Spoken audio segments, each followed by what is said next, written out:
ஆச்சி மசாலா எந்த சமையலும் ருசி தேடும் ரகசியம் 20 ரூபாய். செந்தில் பாலாஜி சகோதரரை தேடி கரூர் போலீசார் வந்திருக்கிறார்கள். அண்மை செய்தியாக பார்த்து வருகிறோம். மேலும் தகவலை செய்தியாளர் சாலமன் வழங்கிட கேட்கலாம். சாலமன் வணக்கம். இது தொடர்பான முழு தகவலையும் சொல்லுங்க.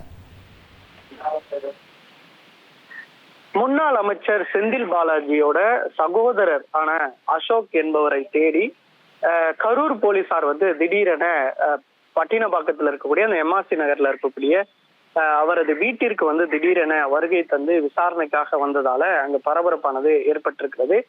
குறிப்பாக செந்தில் பாலாஜியோட சகோதரரான அசோக் இந்த கற்பக அவென்யூல இருக்கக்கூடிய ஒரு வீடை வாடகை எடுத்து கடந்த சில மாதங்களாக அவர் இங்கு தங்கி வருவதாக கூறப்படுகிறது.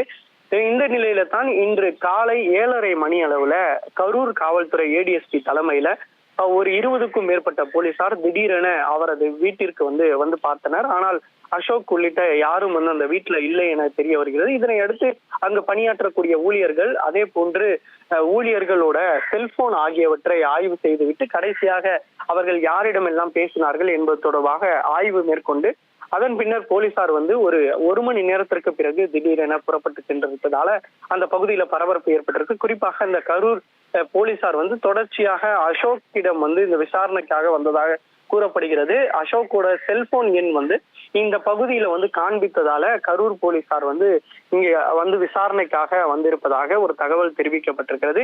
ஏற்கனவே அசோக் மீது ஏற்கனவே அமலாக்கத்துறையில ஒரு வழக்கானது நிலுவையில் இருக்குது. அதாவது முன்னாள் அமைச்சர் செந்தில் பாலாஜி தொடர்பாக போக்குவரத்து துறையில வேலை வாங்கி தருவதாக மோசடி செய்வது தொடர்பாக அதுல சட்டவிரோத பண பரிமாற்றம் நிகழ்ந்திருப்பதாக கூறி ஏற்கனவே முன்னாள் அமைச்சரான செந்தில் பாலாஜி கைது செய்யப்பட்டு பின்னர் தான் அவர் ஜாமீன்ல வெளியே வந்திருக்கிறார். அந்த வழக்குல அசோக் குமாருக்கும் தொடர்பு இருப்பதாக அமலாக்கத்துறையினர் ஒரு வழக்கு பதிவு செய்து அவருக்கு 4 முறையானது சம்மனானதும் கொடுக்கப்பட்டிருந்தது. ஆனால் ஆஜராகாமல் அவர் இருந்த நிலையில தொடர்ச்சியாக 2 ஆண்டுகளுக்கும் மேலாக அவர் தலைமறைவாக இருந்து வந்தார். பின்னர் அவர் கோர்ட்ல ஆஜராகி இது தொடர்பான ஒரு விளக்கத்தையும் அளித்திருந்தார்.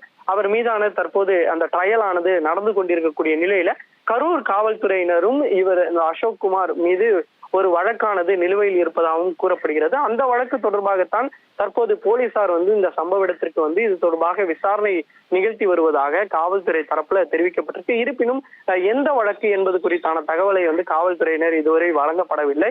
அவர் மீது போக்குவரத்து துறையில அந்த வேலை வாங்கி தருவதா அந்த மோசடி வழக்கும் இவர் மீது இருப்பதாக கூறப்படுகிறது. அந்த வழக்கு தொடர்பாக வந்திருக்கிறார்களா அல்லது வேறு ஏதேனும் வழக்கு இவர் மீது நிலுவையில் இருக்கிற காரணத்தினால போலீசார் இங்க வந்திருக்கிறார்களா என்ற கோணங்கள்ல தற்போது விசாரணையானது நடைபெற்று வருகிறது. திடீரென செந்தில் பாலாஜியோட சகோதரர் அசோக்கோட வீட்டிற்கு காவல்துறையினர் கரூர் காவல்துறை வந்ததால அப்பகுதியில சிறிது நேரமானது பரபரப்பு ஏற்பட்டது.